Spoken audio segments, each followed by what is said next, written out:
To Jagram coaching classes. आज हम class 11th का chapter 2 relation and function 1 short के अंदर खत्म करने जा रहे हैं। ठीक है, इसके सारे क्वेश्चंस करेंगे एनसीईआरटी के एंड सारे कंसेप्ट्स डिस्कस करेंगे। बस थोड़ा सा फास्ट चलेगा और पॉइंट टू द पॉइंट बात करेंगे हम लोग। ठीक है, तो chapter 2 relation and function we are going to start chapter 2 relation and function. Relation and function, इसमें देखो तीन एक्सरसाइज है basically, exercise 2.1, exercise 2.2 and exercise 2.3। Exercise 2.1 में तो हमें कार्टेशियन प्रोडक्ट ऑफ सेट सिखाया गया है। Cartesian product of set, ordered pair वगैरह क्या होते हैं सब बताया गया है ऑफ सेट। इसमें हमें बताया गया रिलेशन क्या होता है। बेसिकली रिलेशन क्या होता है, रिलेशन के क्वेश्चंस कराए गए एंड इसमें हमें फंक्शन के बारे में बताया गया एक्सरसाइज 2.3 के इंट्रोडक्शन में। ठीक है, तो 1 बाय 1 हम सब कुछ पढ़ेंगे। स्टार्ट करते हैं कार्टेशियन प्रोडक्ट ऑफ सेट से। ठीक है भाई, ये नोट कर लो, कार्टेशियन प्रोडक्ट ऑफ सेट से स्टार्ट करते हैं। देखो आपने सेट पढ़ा हुआ है, सेट का वन शॉट आपने देखा हुआ, अगर नहीं देखा है तो जगराम कोचिंग क्लासेस टाइप करें यूट्यूब पे और उसकी प्लेलिस्ट सेक्शन में जाके सेट लेक्चर आप देख सकते हो। ठीक है, अब मान लो एक सेट है ए जिसमें 1 2 3 4, ठीक है, ये एलिमेंट्स मुझे गिवन है। ओके, अब मैंने लिख दिया 1, 2। मैंने क्या लिखा है, बेसिकली एक ऑर्डर्ड पेयर लिख दिया। ये क्या लिख दिया, एक ऑर्डर्ड पेयर। क्या लिखा है, एक ऑर्डर्ड पेयर लिखा है। अच्छा, अब ये ऑर्डर्ड पेयर क्या होता है, देखो ये पेयर तो है दो नंबर्स का, दो एलिमेंट्स का पेयर तो है 1 और 2 का। अब ऑर्डर्ड पेयर हम उसको बोलते हैं जिसका ऑर्डर क्या हो, फिक्स हो, जिसको हम चेंज ना कर सकें। 1, 2 को हम 2, 1 नहीं लिख सकते। यानी कि कहने का मतलब ये है 1, 2 जो है वो नॉट इक्वल टू 2, 1 होगा। ये दोनों आपस में क्या होंगे, इक्वल नहीं होंगे। ठीक है, ऑर्डर पेयर कौन से होते हैं, एक पेयर तो दिख रहा है हमें, पर जिनका ऑर्डर अगर हम फिक्स करते हैं उन्हें हम ऑर्डर पेयर बोलते हैं। ठीक है भाई, अब कार्टेशियन प्रोडक्ट करते कैसे हैं वो सीख लेते हैं एक बार। कार्टेशियन प्रोडक्ट करते कैसे हैं वो सीखते हैं एक बार। How we do Cartesian product. मान लो एक सेट आपके पास ए 1, 2, एक बी सेट है 2, 3 या फिर 3, 4 मान लो इसको 3, 4। ठीक है भाई, अब आपको ए क्रॉस बी करना है, इसी को बोलते हैं ए क्रॉस बी को हम कार्टेशियन प्रोडक्ट ऑफ 2 सेट्स। भाई कार्टेशियन प्रोडक्ट हो रहा है दो सेट्स का। ठीक है, तो इसका कुछ नहीं करेंगे, 1, 3 आएगा 1, 4, 2, 3 एंड 2, 4।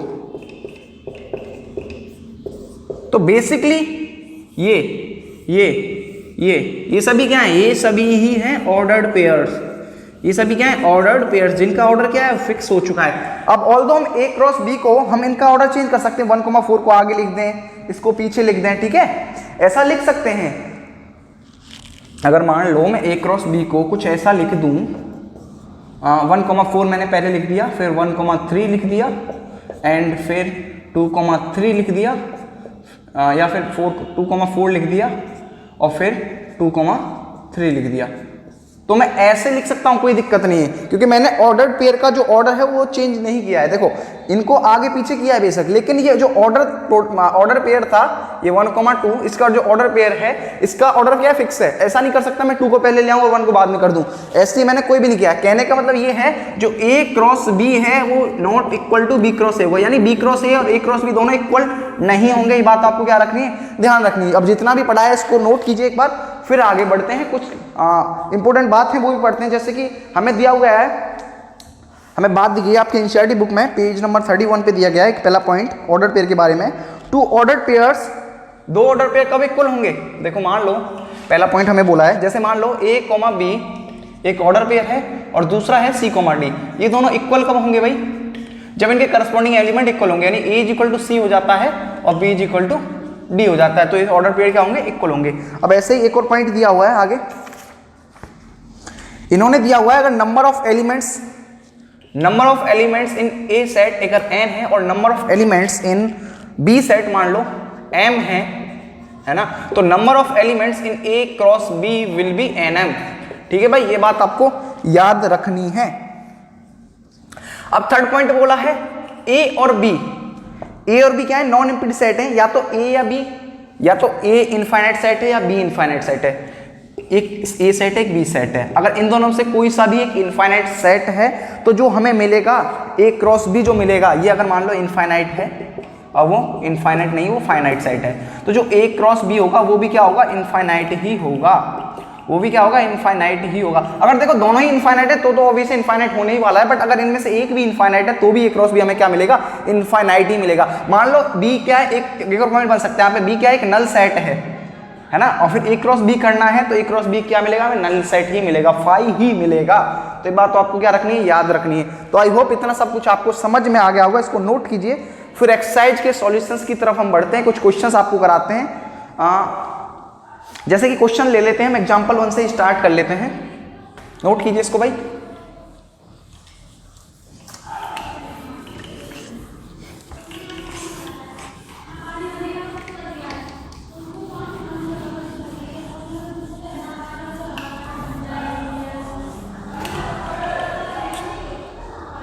अब जैसे एग्जांपल 1 में बोला है, अपनी एनसीईआरटी बुक निकाल लीजिए, बाकी आपको क्वेश्चन ऊपर दिख जाएगा स्क्रीन पे, ठीक है। एग्जांपल 1 कर रहे हैं हम लोग। एग्जांपल 1 में बोला है x + 1, y - 2 = 3, 1। हमें x और y की वैल्यू फाइंड करनी है। देखो मैंने अभी बताया था, दो ऑर्डर पेयर कब इक्वल होंगे तब उनके करस्पॉन्डिंग एलिमेंट्स क्या होंगे, इक्वल होंगे।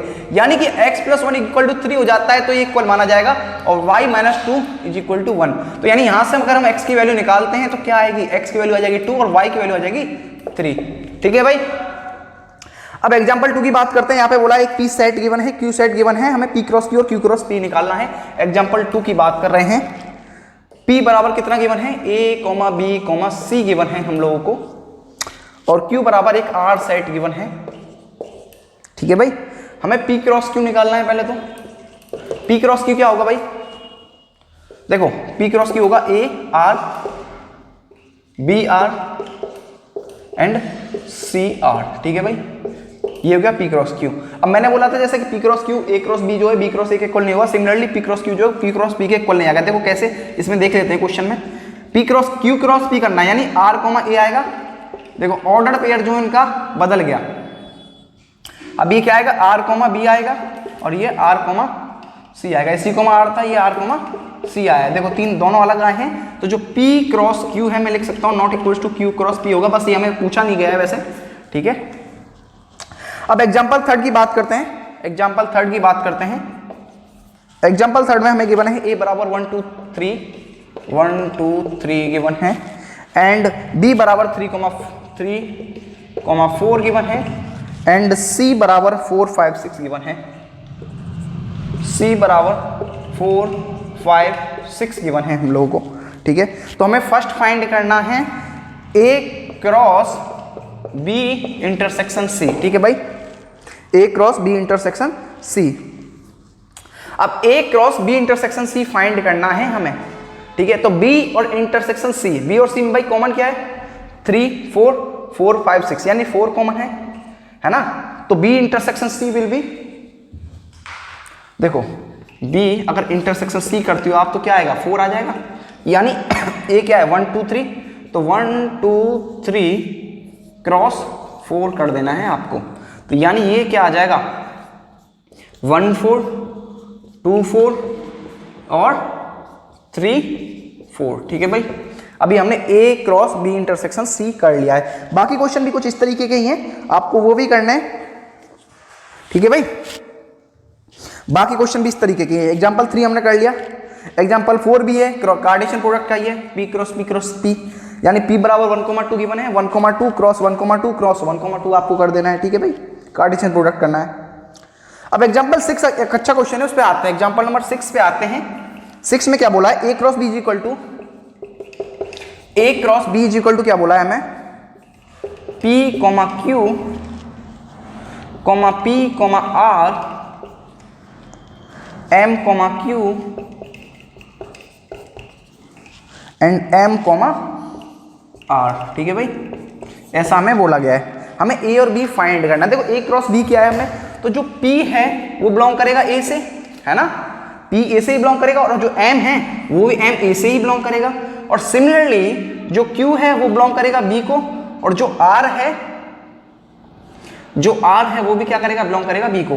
तो यानी A बराबर देखो A बराबर क्या आ गया, P, M। A बराबर क्या आ गया, P, M आ गया, और B बराबर क्या आ गया, Q, R आ गया। ठीक है भाई, हो गया हमारा क्वेश्चन 6। यानी कहने का मतलब ये है आपको फर्स्ट एलिमेंट उठाना है, सेकंड एलिमेंट उठाना है, और उसके जो फर्स्ट एलिमेंट है ऑर्डर पेयर के, फर्स्ट ऑर्डर पे उठाना है और लास्ट ऑर्डर पे उठाना है। उसका जो फर्स्ट एलिमेंट है वो तो A को रिप्रेजेंट कर रहा है, और जो उसका सेकंड एलिमेंट है वो Q, R वो B को रिप्रेजेंट कर रहा है। ठीक है भाई, तो आई होप आपको इतना समझ में आ गया होगा। अब एक्सरसाइज की तरफ मूव ऑन करते हैं। टिल देन आप इसको नोट कीजिए, फिर आगे एक्सरसाइज की डिस्कशन करते हैं। क्वेश्चंस करते हैं, आप अपनी एनसीईआरटी की बुक निकाल सकते हैं, वरना क्वेश्चंस आपको स्क्रीन पर शो हो जाएगा। तो पहला क्वेश्चन है भाई, इसमें बोला है x/3 + 1, y-2/3 is equal to 5/3, 1/3 ऐसा बोला गया है। अब देखो इक्वल कब होंगे, तब इनके करस्पॉन्डिंग एलिमेंट्स इक्वल हों, यानी x + 3 + 1 इज इक्वल टू क्या हो जाए, 5/3 हो जाए, एंड y-2/3 क्या हो जाए, 1/3 हो जाए, यानी x/3, x + 3/3 विल बी 5/3, 3 से 3 गया, और x बराबर 5 - 3 यानी x बराबर क्या आ गया, 2 आ गया। ठीक है भाई, यहाँ पे क्या हो जाएगा, y = 1/3 + 2/3 यानी 3/3 यानी 1। बात समझ में आई क्या, बिल्कुल आई होगी। ठीक है भाई, अब बात करते हैं सेकंड क्वेश्चन की। ठीक है, if a set A has 3 elements, number of elements in set A, number of elements in set A is equal to 3 given है मैं, एंड सेट B में भी सेट B गिवन है, इसमें भी 3, 4, 5 3 ही एलिमेंट्स हैं। Number of elements in set B will be 3, then find the number of elements in A cross B। Number of elements in A cross B will be 3 3 9। Second question भी हम लोगों ने खत्म कर लिया है। देखो इसमें बोला है थर्ड में G = 7, 8, H = 5, 4, 8। यार कार्टेशियन प्रोडक्ट करना है, ये तो आप खुद भी कर सकते हो ना, इसको नोट कीजिए।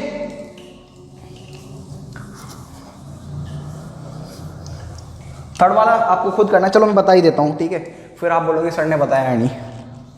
G = क्या गिवन है, 7, 8 गिवन है। ठीक है, और H = 5, 4, 2 गिवन है, 5, 4, 2 गिवन है। हमें G क्रॉस H करना है और H क्रॉस G करना है। G क्रॉस H करेंगे पहले, तो ये क्या आएगा, 7, 5, 7, 4, 7, 4 और 7, 2 आ जाएगा। देन 8, 5 आ जाएगा, 8, 5, 8, 4, 8, 2। ठीक है भाई, 8, 2 ये आ जाएगा। ये अब H क्रॉस G करना है, H क्रॉस G क्या आएगा, 5, 7 आएगा, एंड 5, 8 आएगा।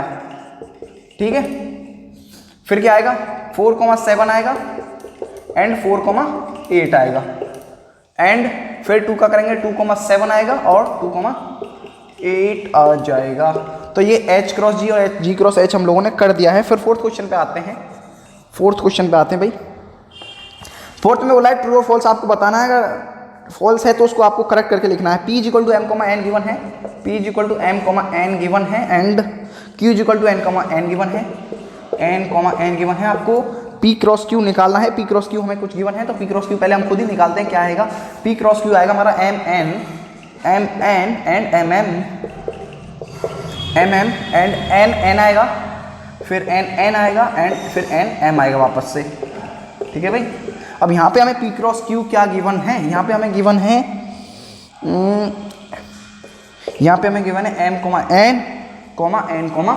N, जो कि बिल्कुल तरीके से गलत है। ये क्या है, फॉल्स है।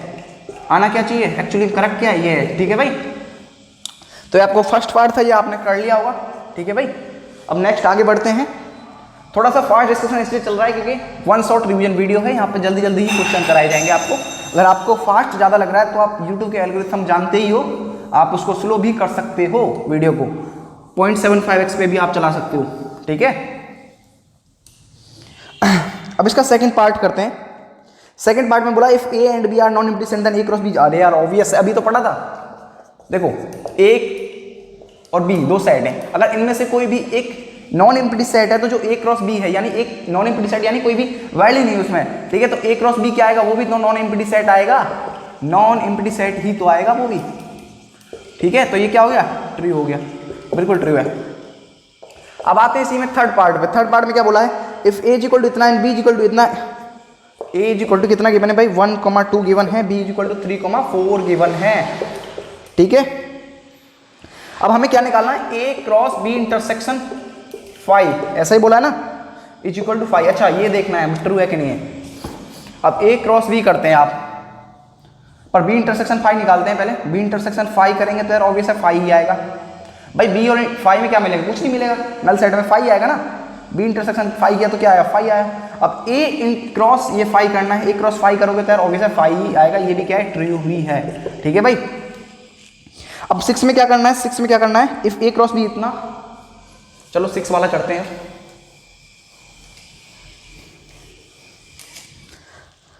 6 वाला करते हैं। 6 में बोला है A cross B is equal to, A cross B is equal to A comma X, A comma Y, A comma Y, B comma X comma B comma Y, B comma X comma B comma Y. ठीक है भाई, इतना हमें ये बोला हुआ है, find A and B. हमें ए और बी फाइंड करना है, क्या होगा। ठीक है भाई, अब यहाँ पे देखो जो ए है वो बिलोंग्स करेगा ए को, सिमिलरली बी जो है वो भी बिलोंग करेगा ए को, और जो एक्स है वो बिलोंग करेगा बी को, और जो वाई है वो भी क्या करेगा, बी को बिलोंग करेगा। यानी ए बराबर क्या आएगा अपना, ए बराबर आ जाएगा ए कॉमा बी, और बी बराबर क्या आ जाएगा एक्स कॉमा वाई। खत्म। यहाँ पे मैंने बोला था पहला और लास्ट का एलिमेंट उठाओ, उसमें जो फर्स्ट है वो ए को बिलोंग करेंगे, और जो सेकंड एलिमेंट है वो बी को बिलोंग करेंगे। देख लो हो रहा है कि नहीं हो रहा, बिल्कुल वही हो रहा है। अब आते हैं क्वेश्चन नंबर 7 पे। 7 बट 7 में क्या करना है, अरे यार 7 अभी 7 जैसे करा दिए, कार्टेशियन प्रोडक्ट वगैरह गए हैं। ए इज इक्वल टू क्या है 1,2 है, बी इज इक्वल टू 1 2 3 4 है, बी इज इक्वल टू 1 2 3 4 है। ठीक है भाई, सी इज इक्वल टू 5,6 है, सी इज इक्वल टू 5,6 है, डी इज इक्वल टू भी कुछ है क्या, डी इज इक्वल टू 5 6 7 8, 5 6 7 8 है। ओके, हमें वेरीफाई करना है, एक पार्ट में करा देता हूँ, दूसरा पार्ट आपको खुद ही करना है। ठीक है, पहला पार्ट में क्या बोला है, A cross B intersection C is equal to A cross B intersection A cross C. ठीक है भाई, यार थोड़ी सा कैलकुलेशन ज़्यादा हो जाएगी इसमें, पर फिर भी करेंगे, कोई दिक्कत नहीं। ठीक है भाई, अब ए क्रॉस LHS लेते हैं पहले, LHS बी इंटरसेक्शन सी किया, बी इंटरसेक्शन सी किया 1 2 3 4 सी 5 6, इसमें कुछ भी मैच नहीं कर रहा, यानी बी इंटरसेक्शन सी क्या आएगा, B intersection C will be 5। अब A cross B intersection C करोगे आप, LHS ले रहे हो आप, है ना, तो ये भी क्या आएगा, ये भी क्या आएगा 5 आएगा। ठीक है, अब RHS पे आते हैं, RHS पे आते हैं। RHS में पहले हम निकालते हैं ए क्रॉस बी, ए क्रॉस बी करोगे तो आप क्या आएगा 1,1 आएगा, 1,2 1,3 1,4। ठीक है भाई, इतना आएगा। फिर 2,1 2,1 2,2 2,3 2,4 ये आ जाएगा ए क्रॉस बी। अब बोला है हमें ए क्रॉस सी करने के लिए। ठीक है भाई, ए क्रॉस सी करने के लिए बोला है, तो ए क्रॉस सी करेंगे 1,5, ठीक है 1,5 और 1,6 1,6 एंड 2,5 एंड 2,6 2,5 एंड 2,6 ये आ गया इंटरसेक्शन सी। अब A cross B intersection A cross C करते हो आप, तो इसमें क्या कुछ मैच कर रहा है, कोई भी ऑर्डर पेयर मैच कर रहा है, नहीं कर रहा है यार, ऑब्वियस है। तो ये भी क्या आएगा, A cross B intersection A cross C करते हो, ये भी क्या आएगा 5 आएगा। तो यानी LHS RHS क्या करके मैच करके, तो ऑब्वियस यार 5 5 ट्रू है, बिल्कुल ट्रू है। ठीक है, वेरीफाई करना था शायद हमें, वेरीफाई हो चुका है ना, वेरीफाई ही करना था, हो चुका है वेरीफाई। ठीक है, अब सेकंड वाला पार्ट आप खुद करेंगे। अब आते हैं हम 8th क्वेश्चन पे। बहुत ही आसान क्वेश्चन है, अगर आपके कंसेप्ट क्लियर होते जा रहे हैं साथ के साथ, बहुत ज्यादा आसान क्वेश्चन है।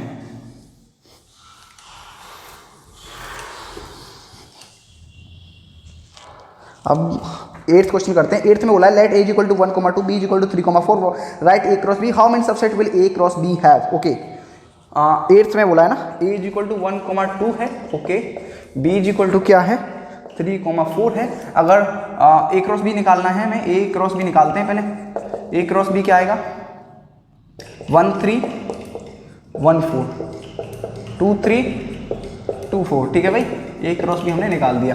तो number of elements in A cross B क्या है भाई, 1 2 3 4 4 हैं। ठीक है भाई, अरे यार ऑर्डर पेयर ओके।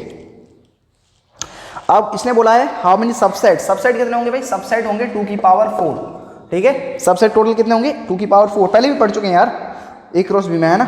9th वाले क्वेश्चन पाते हैं, let A cross B to subset, ठीक है भाई। 9th वाला क्वेश्चन करते हैं, अब इसको रब कर देता हूं मैं।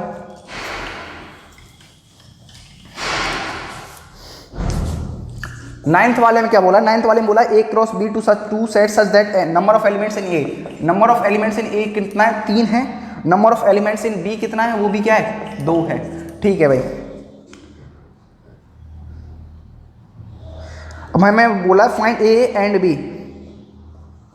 हमें कुछ गिवन है, अगर x, 1 y, 2 और z, 1 ये क्या है ए क्रॉस बी में है तो हमें फाइंड करना। देखो यहाँ पे क्या होगा, x बिलोंग करेगा ए को, y भी बिलोंग करेगा ए को और z भी बिलोंग करेगा ए को, ठीक है भाई। 1 बिलोंग करेगा b को और 2 बिलोंग करेगा b को, यानी a क्या हो गया, a हो गया x y z और b हो गया 1, 2। तो a क्रॉस b अब आप कर सकते हो। तो a और b निकालना है कह रहा मैं, तो a और b हमने निकाल लिया है। अब आते हैं हम 10th क्वेश्चन पे, ठीक है भाई। 10th क्वेश्चन में बोला था cartesian product of A cross A has 9 elements among which are found as -1, 0 and 0, 1 find the set A and the remaining elements of A cross A. A cross A है जिसमें कितने elements हैं total, 9 elements हैं। कितने elements है भाई, 9 elements हैं, okay.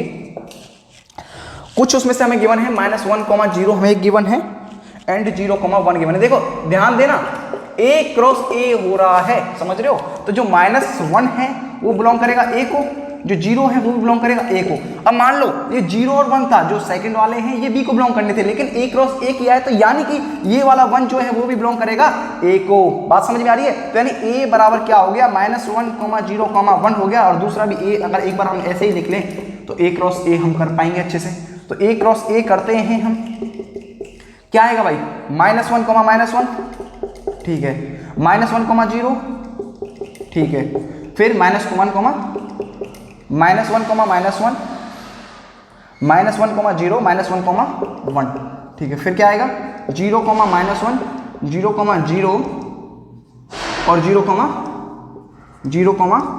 1 भी आएगा साथ में, ठीक है भाई, 0, 1 भी आएगा। फिर 1, -1 आएगा, 1, 0 आएगा एंड 1, 1 भी आएगा, ठीक है भाई। ये एलिमेंट्स आएंगे। अब बोल रहा है बाकी एलिमेंट्स कौन कौन से होंगे, -1, 0 है एक, तो ये पहले हमें गिवन है, जो पहले गिवन है उन एलिमेंट्स को उठाएंगे। -1, 0 यानी -1, 0 इसको रिमूव कर दो और 0, 1 इस वाले को रिमूव कर दो, ठीक है। बाकी एलिमेंट्स ये सारे होंगे जो लिखे हुए हैं, ठीक है भाई। तो यहाँ पे यार हमारी एक्सरसाइज 2.1 समाप्त हो जाती है और आई होप आपको सारे क्वेश्चन समझ में आए होंगे। अभी एक्सरसाइज 2.2 का इंट्रोडक्शन स्टार्ट करते हैं। रिलेशन हार नहीं माननी, हमें पूरा चैप्टर खत्म करना है, रिलेशन चैप्टर पूरा 1 शॉट के अंदर अभी खत्म करेंगे, ठीक है भाई। तो इसको एक बार नोट कर लो सब जो भी है। एग्जांपल लेते हैं जिसमें हमें 2 सेट गिवन है P और Q, ठीक है भाई। पहले रिलेशन समझ रहे हैं हम, रिलेशन होता क्या है, पहले 2 सेट्स की बात करते हैं। आपके स्टडी में एग्जांपल गिवन है A B C, P set ये है और Q सेट क्या है। Q सेट हमें गिवन है अली भानु, बिनोय एंड चंद्रा एंड दिव्या। देखो रिलेशन का मतलब अगर सिंपल हम समझे, रिलेशन का मतलब होता है रिश्ता, जो कि आपका और मेरा है, ठीक है, आपके दोस्त और आपका है ना। तो वो क्या रिलेशनशिप है, आपके पेरेंट्स और आपके बीच, वो भी क्या एक रिलेशन है, वो भी क्या आपके बीच एक बॉन्डिंग है, एक इंटरेक्शन है, उसी को हम बोलते हैं क्या, रिलेशन। मैथ की भाषा में थोड़ा सा रिलेशन अलग है। यहाँ पर रिलेशन जो होता है वो सेट्स के बीच का होता है। किसके बीच का होता है भाई, सेट्स के बीच का होता है। अभी मैं बात कर रहा हूँ आपके और मेरे रिलेशन की, तो क्या हो गया, टीचर और स्टूडेंट की बॉन्डिंग हो गई, एक टीचर और स्टूडेंट्स का रिलेशन हो गया। बट यहाँ पर रिलेशन किसके बीच में होगा, यहाँ पे सेट्स के बीच का रिलेशन होगा, ठीक है भाई। स्टार्ट करते हैं। अब हमें P और Q, हमें 2 एलिमेंट्स गिवन है। अगर हम P क्रॉस Q करना चाहें तो क्या आएगा, देखो कुछ ऐसा आएगा, A cross Ali, A, Ali and A, Bhanu and A, Binoy, ठीक है भाई। और लास्ट में कुछ ऐसे ही चलते जाएंगे, लास्ट में आएगा C, दिव्या, ठीक है। तो ये हमने लिख दिया। टोटल कितने एलिमेंट्स आएंगे इसमें, देखो 3 है, इसमें 5 है, 3 क्रॉस 5 यानी टोटल 15 आएंगे। टोटल 15 एलिमेंट्स आएंगे, 15 एलिमेंट्स आएंगे। अगर मैं आपसे पूछूं टोटल नंबर ऑफ रिलेशन कितने होंगे, टोटल नंबर ऑफ रिलेशन, ऐसे सवाल आपसे आगे भी बहुत पूछे जाने वाले हैं, तो टोटल नंबर ऑफ रिलेशंस तभी भी पूछे जाए, टोटल इतने में हम कितना रिलेशन बना सकते हैं, आपसे सब पूछ रहा है। तो घबराने वाली बात बिल्कुल नहीं है। 2 की पावर n यानी 2 की पावर 15 रिलेशन टोटल फॉर्म हो सकते हैं, यानी लाखों से भी ऊपर बात पहुंच गई। समझ रहे हो बात को, इतने ज्यादा रिलेशन फॉर्म हम लोग कर सकते हैं। ठीक है भाई, अब बात करते हैं, इसमें रिलेशन गिवन है, रिलेशन गिवन है, एक रिलेशन गिवन है, इसमें इस रिलेशन पे बात करते हैं। इसको पहले रब कर देते हैं। इतना समझ में आ गया होगा भाई। इसी एग्जांपल को लेते हुए इस रिलेशन पे बात करते हैं। हमें रिलेशन कुछ ऐसे गिवन है, x, y, x each, the first letter is the first letter of the name y, of the name y, यानी नेम जो है y उसका फर्स्ट लेटर हमें देखना है, उससे फिर रिलेशन बनाना है। x belongs to p and y belongs to q, y belongs to q। ठीक है भाई, यानी कहने का मतलब है, देखो दो हैं, p है और एक q है, p है और एक q है। तो देखो हमारे पास क्या क्या है, a b c थे, a b c थे। अब यहां पे हमारे पास क्या था, q में अली था, भानु था एंड बिनोय था, बिनोय, चंद्रा थी या था जो भी है, और एक दिव्या था या थी जो भी है। ठीक है भाई, दिव्या। ठीक है भाई, अब जो रिलेशन बनेगा यार, एक तो इसके बीच में बन जाएगा, ये बन जाएगा एक रिलेशन ये बन जाएगा। बाकी डी के साथ तो किसी का नहीं बन पाएगा, ऑब्वियस है ना। तो डी के साथ किसी का रिलेशन नहीं बन पाएगा, तो ये रिलेशन हो गया, हमने पढ़ा, लिख दिया, फॉर्म कर दिया। अब हमें यार सवाल आता है डोमेन, कोडोमेन और रेंज का। जो सवाल उठता है कि डोमेन क्या होती है, तो डोमेन अगर आप लिखना चाहो तो set of first elements is called domain, set of first elements. बाकी पी में है तो वो पी के लिए लिखेंगे फर्स्ट एलिमेंट्स।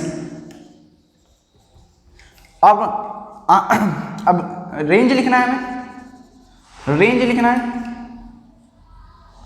और कोडोमेन लिखना है। देखो अब ये क्या आएगी, set of second element, second elements अगर एलिमेंट्स के फॉर्म में, और कोडोमेन क्या होती है, set of all elements in second, यानी सारे एलिमेंट्स ले लेने सेकंड में जो भी हैं, जितने भी। अगर आपसे मैं बोलूं इन्हें लिखना है आपको, तो लिख के कैसे दिखाएंगे आप मुझे, कि डोमेन लिखिए, रेंज लिखिए और कोडोमेन लिखिए। एग्जांपल के माध्यम से इसी में समझते हैं। तो डोमेन क्या होगी यहाँ पे, प्रांत, डोमेन को हिंदी में बोलते हैं प्रांत। तो क्या हो जाएगा ये A, B, C। ठीक है, रेंज क्या हो जाएगी, अली, भानु, बिनोय, चंद्रा। अली, भानु, सॉरी भाई जुबान फिसल जाती है कभी कभी स्पीडली बोलने में, है ना, बिनोय एंड चंद्रा। बट कोई नहीं, आपको अपनी पढ़ाई पे ध्यान देना है और कंसेप्ट्स को एकदम समझते हुए चलना है। अली, भानु, बिनोय और चंद्रा, ये क्या हो जाएगा, अपना रेंज हो जाएगा। कोडोमेन की बात की जाए तो सारे एलिमेंट्स को मुझे लिख देना है, क्या क्या, अली, भानु, बिनोय,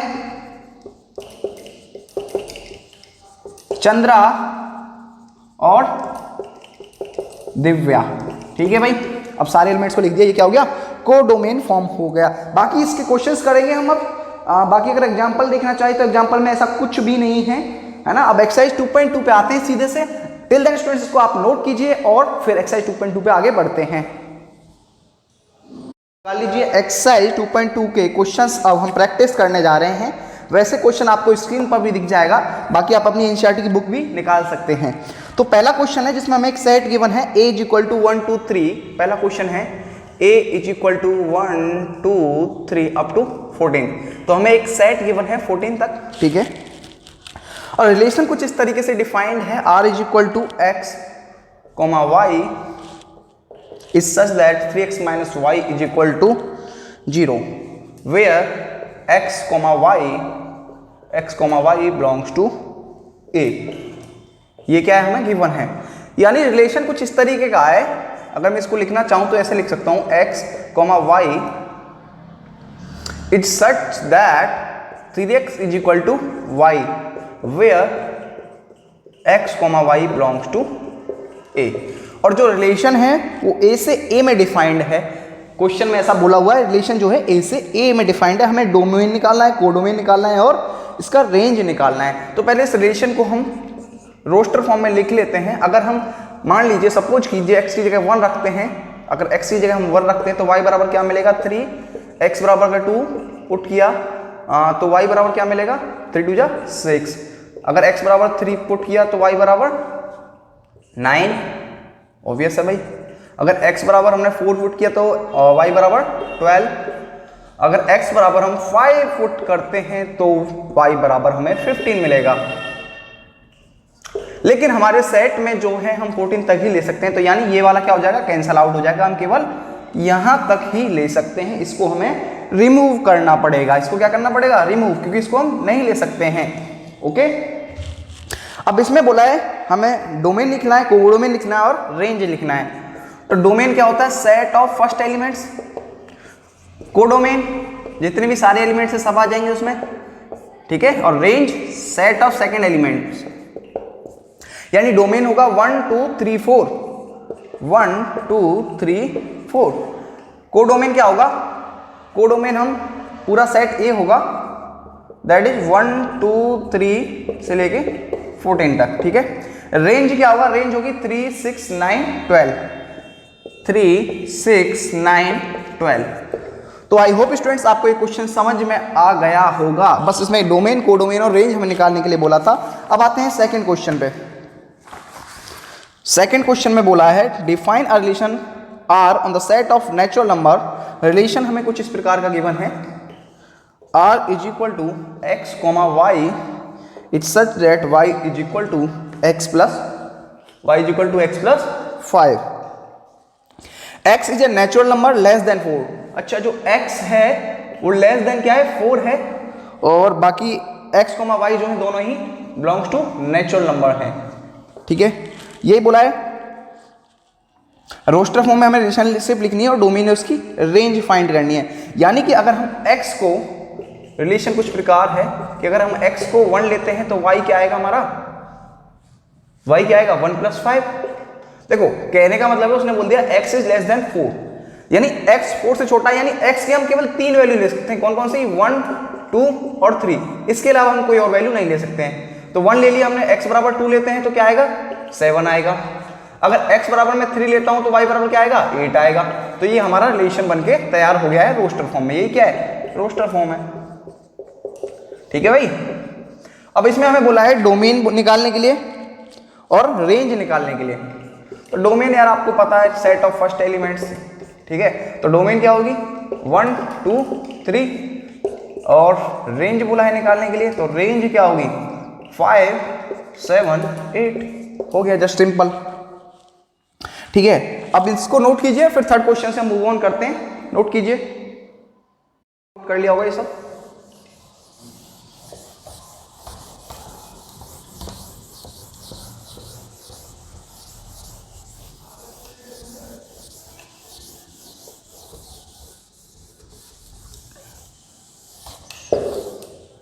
अब क्वेश्चन नंबर 3 में क्या बोला है, क्वेश्चन नंबर 3 में बोला है एक सेट गिवन है हमें A is equal to given है 1 2 3 5,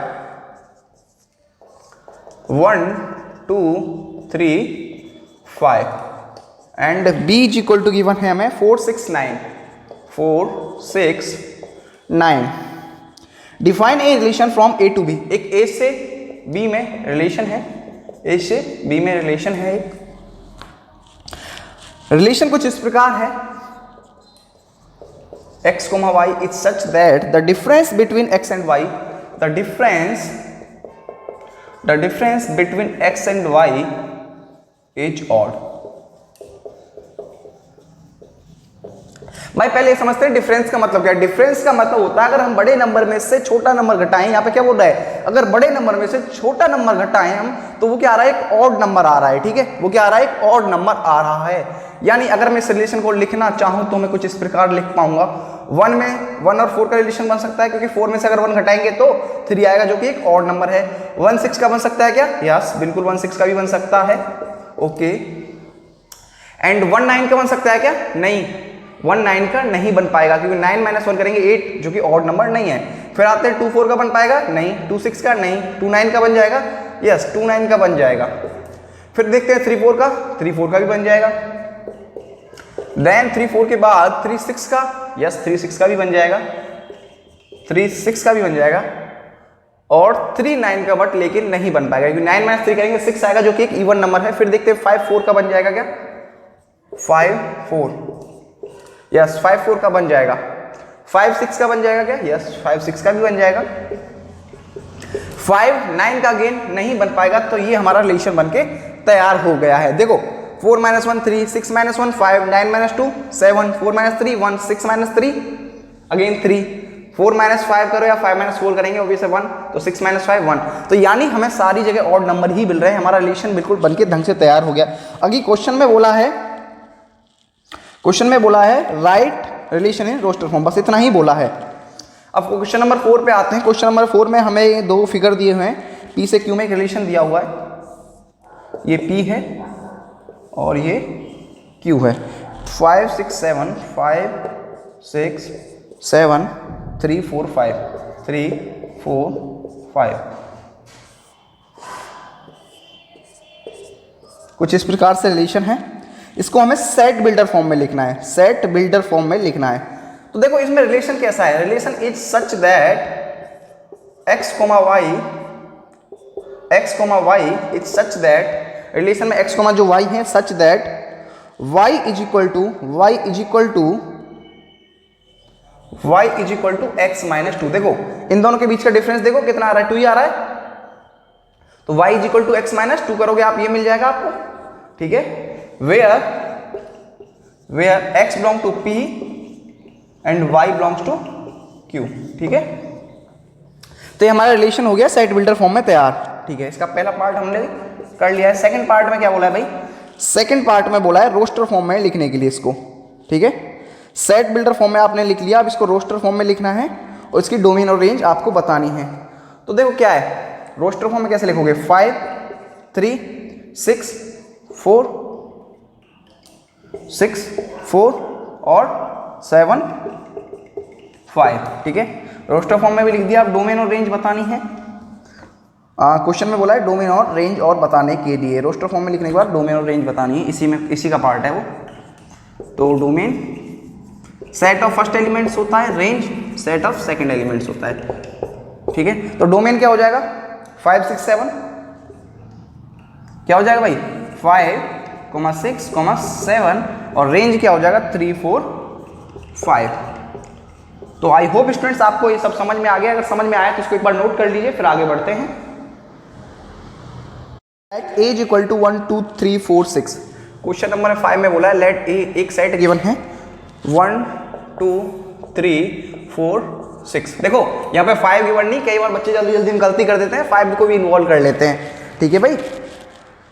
और रिलेशन कुछ इस प्रकार है, relation is such like that a, b is such that a, b belongs to a, b belongs to a and b is exactly divisible by a, b is exactly divisible by a, यानी b जो है exactly क्या है, divisible है a से, ठीक है भाई, डिविजिबल बाई a, ओके। और जो रिलेशन है, relation is from a to a, यानी अगर एक a सेट हमें गिवन है तो एक बार और a सेट को आप लिख लीजिए 1 2 3 4 6, ठीक है। और हमें ऐसा बोला है b जो है वो एग्जैक्टली डिविजिबल है a से, b will B exactly divisible by a, ठीक है भाई। अगर मैं 1 को लेता हूं, अगर रिलेशन मुझे लिखना है ये है ना, अभी मैं रिलेशन लिखने की जगह मैं डायरेक्ट अभी आपको रिलेशन बाद में लिखूंगा यहाँ पे, ठीक है। अभी मैं डायरेक्ट ऐसे ही लिख रहा हूँ। अगर मैं 1 को लेता हूँ तो 1 1 से डिविजिबल होगा क्या, b अपॉन a की फॉर्म में लिख रहा हूँ, ठीक है। तो यस होगा, ठीक है। 2 हो गया क्या 1 से डिविजिबल, यस 2 भी होगा 1 से डिविजिबल, है ना। 3 1 से डिविजिबल होगा, यस 3 भी होगा, ठीक है भाई। 4 होगा 1 से डिविजिबल, यस 4 भी होगा। 6 होगा क्या 1 से डिविजिबल, यस 6 भी होगा, ठीक है भाई। अब बात करते हैं 2 की। 1 2 से डिविजिबल हो गया क्या, नहीं होगा। ये क्या है भाई, a है, ये b है, ठीक है। b अपॉन a की फॉर्म में लिखा है मैंने, ठीक है। 2 1 से डिविजिबल होगा। अब देखो 2 बात करते हैं 2 किससे डिविजिबल होगा, 2 जो है या तो 1 से डिविजिबल होगा या फिर 2 खुद से ही डिविजिबल होगा 2, ठीक है। बाकी 2 किसी और से डिविजिबल नहीं हो पाएगा। अब बात करते हैं 4 की, पहले बात करते हैं 3 की। तो 3 1 से डिविजिबल होगा या फिर 3 खुद से डिविजिबल होगा। 3 1 से डिविजिबल होगा तो मैंने ऑलरेडी लिख दिया, 3 3 से डिविजिबल होगा। फिर 4 की बात करते हैं, तो 4 या तो 1 से डिविजिबल होगा या फिर 4 खुद से डिविजिबल होगा या फिर 4 2 से डिविजिबल होगा। अब बात करते हैं 6 की, तो 6 या तो 1 से डिविजिबल होगा या फिर 6 2 से डिविजिबल होगा या फिर 6 3 से डिविजिबल होगा या फिर 6 6 से ही डिविजिबल होगा। तो हमने सारे लिख दिए हैं b/a के फॉर्म में, यानी रिलेशन एक तो बनेगा 1,1, एक बनेगा 1,2, एक बनेगा 1,3, एक बनेगा 1,4, एक बनेगा 1,6 एंड नेक्स्ट बनेगा 2,2, एक बनेगा 3,3, एक बनेगा 4,4, एक बनेगा 2,4, एक बनेगा 2,6 एंड एक बनेगा 3,6, एक बनेगा 6,6। तो टोटल जो रिलेशन है वो ये बन के आएंगे, ठीक है भाई। तो ये हमने रिलेशंस बना लिए हैं, ठीक है जी। अब क्वेश्चन में हमें क्या बोला है, write R in roster form. तो रोस्टर फॉर्म में तो हमने रिलेशन लिख दिया, ठीक है भाई, रोस्टर फॉर्म में तो हमने रिलेशन लिख दिया है। अब सेकंड पार्ट में बोला है find the domain of R, ठीक है, डोमेन निकालनी है और रेंज निकालना है। तो फर्स्ट पार्ट हो चुका है, सेकंड पार्ट डोमेन का है, थर्ड पार्ट किसका है, रेंज का है, ठीक है भाई। अब डोमेन क्या होगी, देखो सेट ऑफ फर्स्ट एलिमेंट 1 के अलावा 2 आ रहा है, 3 आ रहा है, 4 आ रहा है और 6 आ रहा है। 1 2 3 4 और 6। रेंज भी क्या आएगी, रेंज भी 1 2 3 4 6 आ रही है, ठीक है। तो रोस्टर फॉर्म में भी लिख दिया, डोमेन भी लिख दिया और रेंज भी लिख दिया हम लोगों ने, ठीक है। अब इसको आप नोट कीजिए, फिर आगे करते हैं क्वेश्चंस, ठीक है। 6 से स्टार्ट करते हैं। क्वेश्चन नंबर 6 में बोला है determine the domain and range of the relation R defined by. Question number 6 पे आते हैं। तो रिलेशन हमें बताया हुआ है x, x + 5 is such that x belong to 0 1 2 3 4 5, 0 1 2 3 4 and 5, ठीक है भाई। अब हमें रिलेशन लिखना है और डोमेन और रेंज फाइंड करनी। तो रिलेशन अगर हम इसको लिखना चाहें, अगर x बराबर हम 0 लें तो y बराबर क्या मिलेगा, हमें 5 मिलेगा। अगर x बराबर हम 1 लें तो फिर 6 मिल जाएगा। अगर x बराबर हम 2 लें तो 5 + 2 7 मिल जाएगा। अगर x बराबर हम 3 लें तो 8 मिल जाएगा। x बराबर हम अगर 4 लें तो y बराबर क्या मिल जाएगा, 4 + 5 9। अगर x बराबर हम 5 लें तो y बराबर क्या मिल जाएगा, 10, ठीक है। तो ये हमारा रिलेशन लिख चुका है। हमें फाइंड करनी क्या क्या, डोमेन और रेंज फाइंड करनी है। डोमेन क्या होगी और रेंज क्या होगी। तो डोमेन क्या होगी भाई, डोमेन होगी 0 1 2 3 4 5। रेंज क्या होगी 5 6 7 8 9 10, ठीक है। ये हमारी रेंज हो गई। अब 7th क्वेश्चन पे आते हैं। 7th में बोला है write the relation R x x3 x is a prime number. Relation कुछ इस प्रकार है x, x3 is such that x is a prime number, x is a prime number less then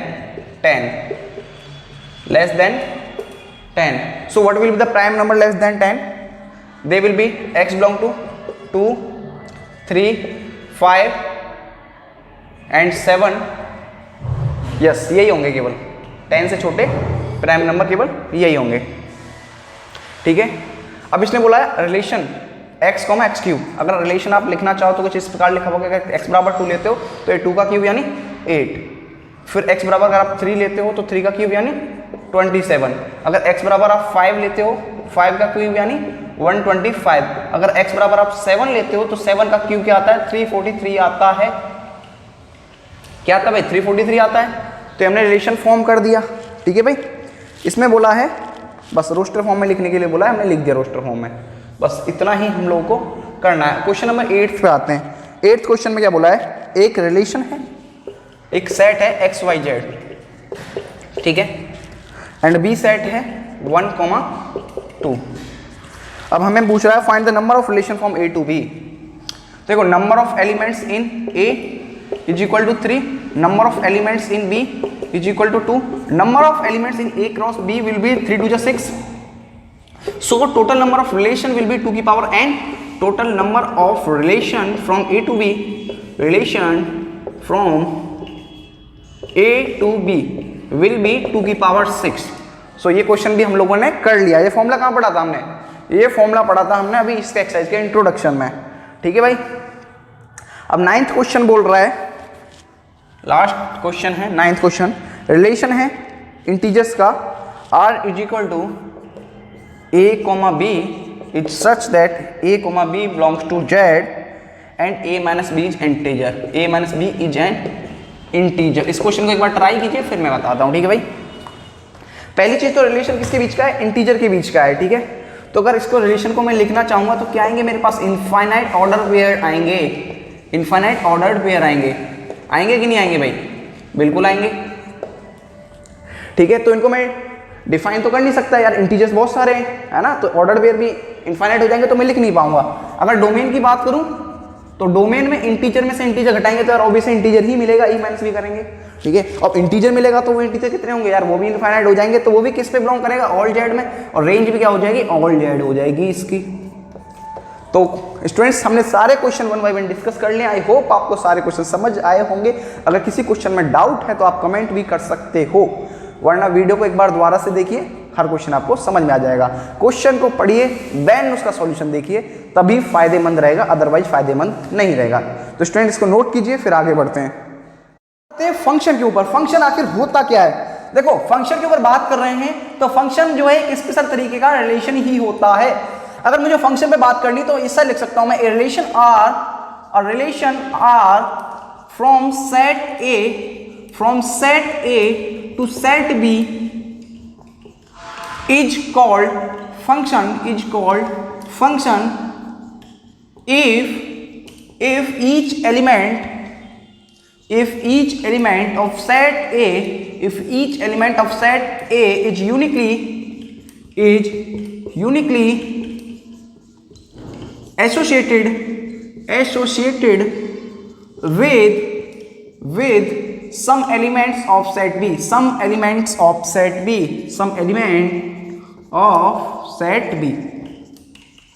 अभी एग्जांपल से भी समझेंगे इसको. डिनोट कैसे करते हैं भाई फंक्शन को? हम डिनोट कैसे करते हैं? Function is denoted as f from a to b.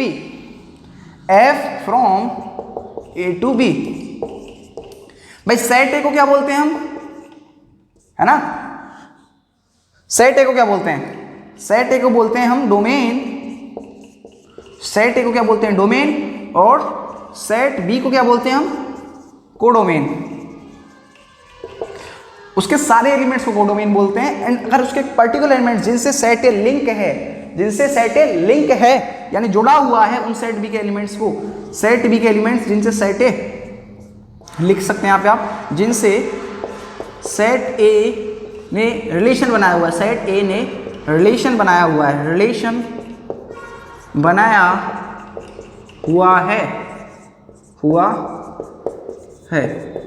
Set B में जिनसे सेट ए ने रिलेशन बनाया हुआ है उसको क्या बोलेंगे हम?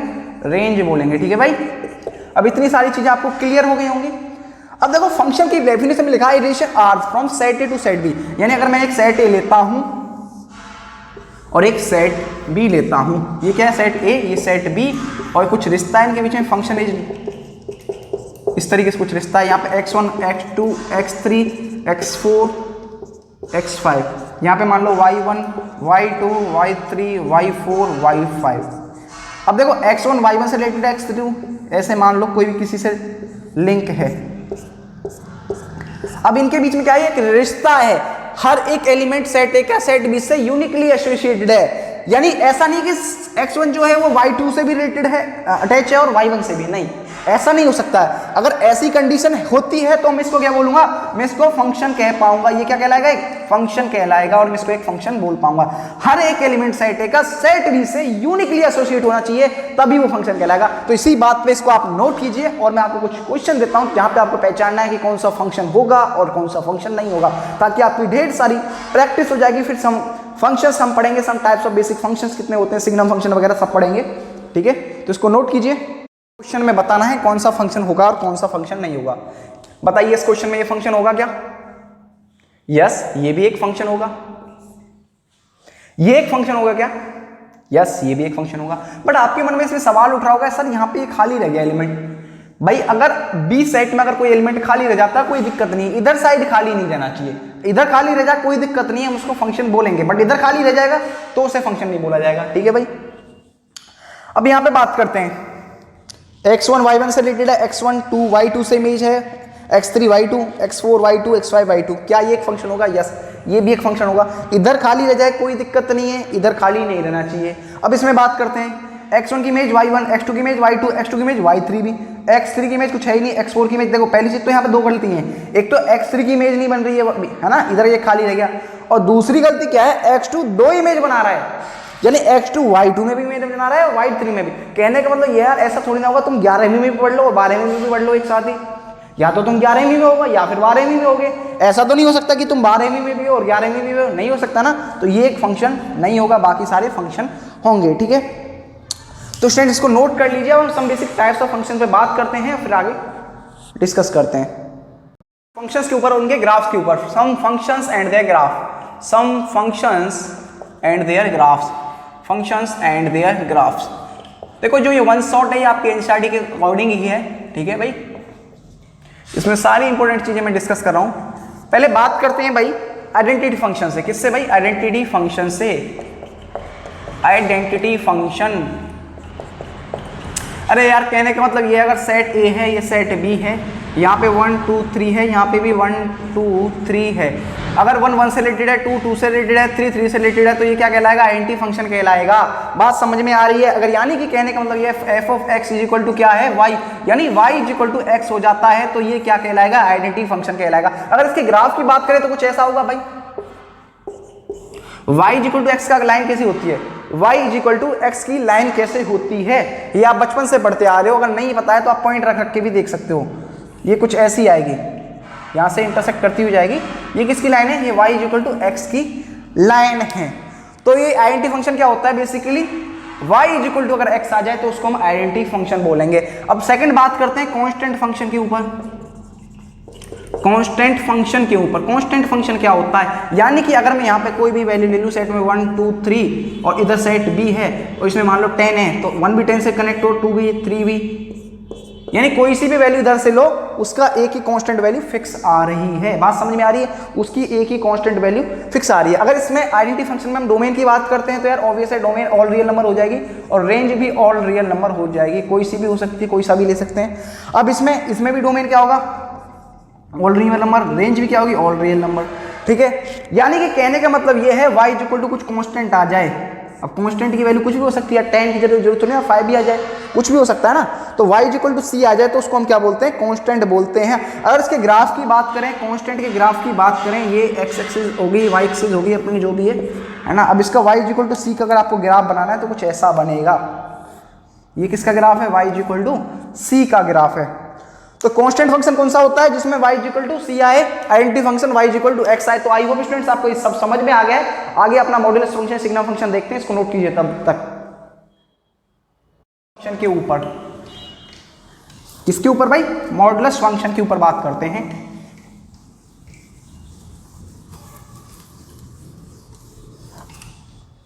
तीसरे तरीके का फंक्शन मॉड्यूलस फंक्शन पे बात करते हैं।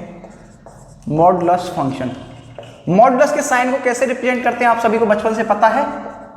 मॉडुलस का साइन कुछ ऐसा होता है, x की बात करूं, x पे ये क्या लगा दिया मैंने? मॉडुलस का साइन लगा दिया। ये करता क्या है? इसके अंदर अगर आप कुछ भी डालते हो पॉजिटिव वैल्यू आपको देता है। यानी बात करूं मैं -3 तो 3 देगा, मॉड 4 क्या देगा? 4 ही देगा, मॉड ऑफ 0 0 ही देगा। ठीक है, मॉड ऑफ -1 1 देगा। तो मॉडुलस क्या करता है? एक्चुअली पॉजिटिव बना के देता है उस वैल्यू को। तो देखो इसमें दो केस बनते हैं, mod of x equal to x आएगा और एक -x आएगा अगर x जो है ग्रेटर देन इक्वल टू 0 है, लेस देन 0 है। ठीक है भाई। अब यार आखिर इसमें होता क्या है? जैसे मान लो अगर ऐसा ये क्या बोलना चाह रहा है, एग्जांपल लेते हैं, जैसे -3 है। अब -3 तो यार लेस देन 0 है ना। अब इस पे हमने मॉड लगा दिया तो ये हमें पता क्या देगा? ये -x वैल्यू देगा। कैसे? देखो माइनस साइन उसके आगे हम ले लेंगे और x की वैल्यू क्या है -3, तो माइनस ऑफ -3 क्या आ जाएगा, फिर हमें 3 मिल जाएगा। एक और एग्जांपल लें, -4 है, अब इसके हिसाब से तो ये हमें -4 ही वैल्यू देना चाहिए, -x के हिसाब से अगर हम लिख दूं तो x की वैल्यू तो -4 ही आनी चाहिए, बट -x क्यों लिखा है हमने, ताकि इसको पॉजिटिव बना दे, ये ट्रू रहे हर किसी के लिए। अभी क्या देगा 4 ही देगा, यानी कि अगर नेगेटिव बन रहा है कोई भी नंबर मोड के अंदर, अगर नेगेटिव है तो माइनस साइन उसके साथ में ले लेना ताकि वो पॉजिटिव बन जाए। आपको आई होप ये सारी चीजें समझ में आ गई होंगी। ठीक है भाई, ये चीजें समझ में आ गई। अब कहने का मतलब ये, इसका ग्राफ बनाते हैं अगर हम मॉडुलस फंक्शन का, तो y इक्वल टू एक्स आता है, या तो इसमें y इक्वल टू -x आता है। तो हमने पढ़ा था भी y इक्वल टू एक्स का ग्राफ कुछ ऐसा होता है और y इक्वल टू -x का ग्राफ कुछ ऐसा होगा। फिर ये क्या हो गया, y इक्वल टू एक्स का ग्राफ हो गया और ये y is equal to minus of x का ग्राफ हो गया। तो स्टूडेंट्स आपको इतना समझ में आ गया होगा आई होप। अब बात करते हैं सिग्नम फंक्शन के ऊपर। अगर इसकी डोमेन की बात करना चाहें तो डोमेन तो देखो -∞ से +∞ तक आप कुछ भी ले सकते हो, -∞ से +∞ तक, इसको काउंट नहीं करते हैं, +∞ तक कुछ भी ले सकते हो। और रेंज क्या लोगे भाई, इसको रेंज क्या लोगे, 0 से, देखो नेगेटिव नहीं जा रही है इसकी y में, x में, 0 से +∞ तक आप कुछ भी ले सकते हो रेंज में। ठीक है, इतना समझ में आया आपको। अब बात करते हैं सिग्नम फंक्शन के ऊपर।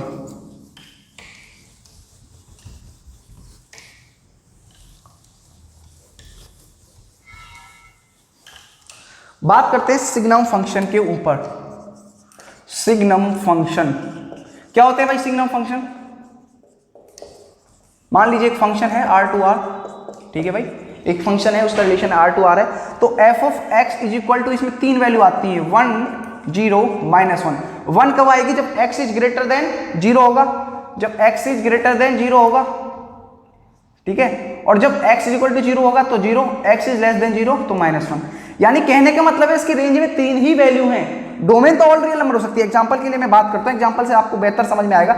मैंने बोल दिया सिग्नम फंक्शन, मैंने आपको बोल दिया कि सिग्नम की बात कर रहा हूं, इसमें f ऑफ 4, 3 एग्जांपल आपको दे रहा हूं, f of -2, f of 0, f of 3, इनका आंसर आपको बताना है सिग्नम फंक्शन के लिए। अब f ऑफ 4 यानी x इज ग्रेटर देन 0, तो ये आ जाएगा 1, f ऑफ -3 -2 यानी नेगेटिव है तो ये -1 आ जाएगा, ये 0 ही आएगा, ये 1 आ जाएगा। यानी कुछ भी हो जाए, कोई भी पॉजिटिव नंबर हो, अगर x ग्रेटर देन 0 है तो 1 ही आएगा, x लेस देन 0 तो -1 आएगा, अगर x इक्वल टू 0 तो 0 ही आएगा। यानी कहने का मतलब है डोमेन तो ऑल रियल नंबर हो सकता है इसका, लेकिन जो रेंज है वो क्या होगा, -1 0 और 1, यही होगा। बात समझ में आ रही है भाई? आई होप आपको ये आ रही होगी बात समझ में। अगर इसका ग्राफ भी बनाना चाहें ग्राफ भी बना सकते हैं, फिर बात करेंगे हम ग्रेटेस्ट इंटीजर फंक्शन पे। अगर इसका ग्राफ बनाना चाहें तो ग्राफ भी बना सकते हैं।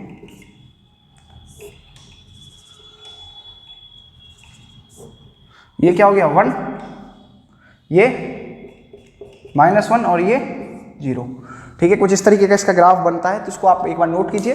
फिर बात करते हैं ग्रेटेस्ट इंटीजर फंक्शन के ऊपर। ग्रेटेस्ट इंटीजर फंक्शन जिसको बॉक्स ऑफ x से भी रिप्रेजेंट कर देते हैं हम, ठीक है। एग्जांपल है बॉक्स ऑफ 2, इसका ग्रेटेस्ट इंटीजर फंक्शन क्या आएगा? अगर इसकी बात करूं तो इसका ग्रेटेस्ट इंटीजर फंक्शन 2 ही आएगा। इसकी बात करता हूं 2.99, बहुत लंबा हो गया, आप सोच रहे होगे 3 आना चाहिए, इसका नहीं, इसका भी 2 ही आएगा। लेकिन मैंने ले लिया एक -2.3, इसका -3 आएगा ग्रेटेस्ट इंटीजर फंक्शन, ठीक है। अब -3.2 है, -3.2 है, अब इसका क्या आएगा भाई? इसका क्या आएगा? इसका -4 आएगा, इसका -0.25, इसका -1 आएगा। तो आई होप आपको इन एग्जांपल्स के माध्यम से ग्रेटेस्ट इंटीजर फंक्शन समझ में आ गया होगा। अब नेक्स्ट बात करते हैं अलजेब्रा ऑफ फंक्शंस के ऊपर। अगर पहला है f + g ऑफ x, वो क्या होता है? f of x + g of x। अगर alpha times f of x है तो ये अल्फा क्या एक कांस्टेंट वैल्यू, कोई भी एक न्यूमेरिकल वैल्यू है, आप ऐसा मान सकते हो, जैसे 2 और 3 एक कांस्टेंट वैल्यू, तो हो जाएगा alpha times f of x। f of g into x करना है, f of x g of x हो जाएगा, f upon g into x f of x g of x upon में g ऑफ x, ऐसा हो जाएगा। But एक condition है, जो g ऑफ x है वो नॉट इक्वल टू 0 आना चाहिए। अगर क्योंकि ये अगर 0 हो जाएगा तो फिर तो यार एग्जिस्ट ही नहीं करेगा ना। 1/0 क्या होता है? इन्फिनिटी, समझ रहे हो? 2/0 भी क्या होता है? इन्फिनिटी, तो वो एग्जिस्ट ही नहीं करेगा। किसी को अगर हम 0 से डिवाइड करेंगे तो एग्जिस्ट ही नहीं करेगा। अब बात करते हैं इसी पे कुछ क्वेश्चंस की। एक क्वेश्चन अपने एनसीईआरटी में गिवन है अलजेब्रा और फंक्शन के ऊपर। पहले आपको खुद ट्राई करना है, फिर मैं बताऊंगा। एग्जाम्पल है f of x is equal to कितना गिवन है, x square, and g of x is equal to क्या गिवन है, 2x प्लस 1, 2x प्लस 1। आपको f प्लस जी निकालना है, क्या होगा, f माइनस जी निकालना है, क्या होगा, है ना, एफ जी इंटू एक्स क्या होगा, ये भी निकालना है, और आपको f of g into x, यानी जब तक आपको अलजेब्रा ऑफ फंक्शन नहीं आता होगा तब तक आप ये नहीं कर पाएंगे। कीजिए। अब f प्लस जी कुछ नहीं यार, सिंपली ऐड कर देंगे, x square plus 2x plus 1, वही तो लिखा है, पॉजिटिव है तो प्लस कर देंगे, नेगेटिव है तो माइनस कर देंगे। अब नेगेटिव के लिए बोला है इसमें, तो x square minus 2x minus 1 हो जाएगा। F of G of X यानी F of X into G of x हो जाएगा, यानी एक्स स्क्वायर यानी 2x क्यूब, इसका मल्टीप्लाई इसमें किया, प्लस एक्स स्क्वायर हो जाएगा। अभी क्या हो जाएगा, F of x upon g of x हो जाएगा, यानी ये x square upon 2x plus 1 हो जाएगा। लेकिन कंडीशन है यहाँ पे भी again 2x plus 1 is equal to 0, not equal to 0 होना चाहिए, यानी x is equal to minus 1/2 के इक्वल नहीं आना चाहिए। x is not equal to minus 1/2, वरना फिर ये 0 हो जाएगा ना। समझ रहे हो बात को? तो आई होप आपको स्टूडेंट्स इतना समझ में आ गया होगा। बात करते हैं डोमेन एंड रेंज के ऊपर। किसके ऊपर बात करते हैं भाई, डोमेन और रेंज के ऊपर बात करते हैं। लास्ट कुछ क्वेश्चंस करते हैं डोमेन और रेंज पे, फिर चैप्टर खत्म है अपना, ठीक है। अब डोमेन और रेंज में आपको दो रूल याद रखने हैं। डोमेन पे बात करते हैं, रेंज के तो क्वेश्चन ज्यादा हैं भी नहीं आपके। पहला है y is equal to under root of f of x, और सेकंड है y is equal to f of x upon g of x. ठीक है, दो गोल्डन रूल आप याद रख लो, सारे क्वेश्चंस कर जाओगे। इसमें क्या है, एफ ऑफ एक्स जो है वो ग्रेटर देन इक्वल टू 0 होना चाहिए, आपको याद रखना चाहिए, और यहाँ पे जी ऑफ एक्स जो है वो नॉट इक्वल टू 0 रहना चाहिए। अगर आपको ये ध्यान है आप सारे क्वेश्चन कर जाओगे। अगर मैं आपको कुछ क्वेश्चंस करने के लिए देता हूँ, अब वो क्वेश्चंस आपको करने हैं, ठीक है। पहला क्वेश्चन है डोमेन फाइंड करनी है, फाइंड डोमेन ऑफ, ठीक है, find domain of first x minus 1 upon x minus 3, ये है। सेकेंड क्वेश्चन है f of x upon x plus 2, f of x is equal to 1 upon x plus 2, ठीक है। तीसरा क्वेश्चन है f of x is equal to 2x minus 3 upon x square minus 3x plus 2 minus 3x plus 2। ये तीनों question आपको करने हैं। एंड एक क्वेश्चन और दे रहा हूं मैं आपको, f of x is equal to under root of x minus 2।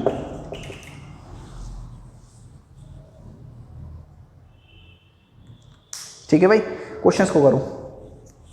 अब मैंने बताया इसमें डिनोमिनेटर 0 नहीं हो सकता, यानी यहां पे मैं क्या लिखूंगा, x minus 3 is not equal to 0, यानी x माइनस 3 यानी x is equal to x is not equal to 3 होना चाहिए भाई। 3 माइनस 3 0 हो जाएगा ना। अब यानी इसके यार रेंज डोमेन क्या होगी, डोमेन ऑल रियल नंबर होगी, except domain is equal to all real number minus 3, ठीक है, ऑल रियल नंबर माइनस 3, है ना। बस 3 को माइनस कर देना है। इसकी डोमेन क्या होगी, x माइनस 2 नहीं होना चाहिए, तो डोमेन क्या होगी, ऑल रियल नंबर माइनस 2, क्यों माइनस 2 प्लस 2 0 हो जाएगा। अब इसकी डोमेन, अब इसके तो आपको फैक्टर निकालने पड़ेंगे, और इसके फैक्टर निकालते हो तो आप क्या आएंगे, इसके फैक्टर निकालो,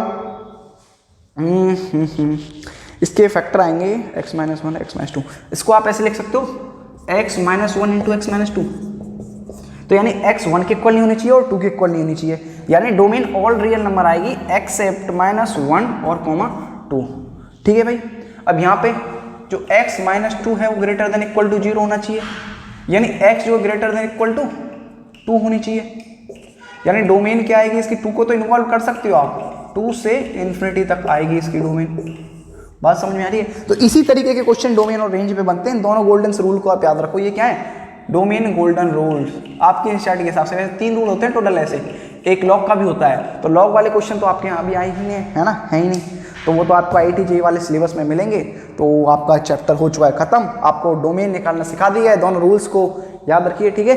तो थैंक यू स्टूडेंट्स, आपका चैप्टर खत्म हो चुका है। अगर आपको कोई भी डाउट है तो आप कमेंट कर सकते हो, एंड वीडियो को शेयर कीजिएगा, लाइक कीजिएगा, और चैनल को सब्सक्राइब कर लीजिएगा अगर नहीं किया है तो। Thank you.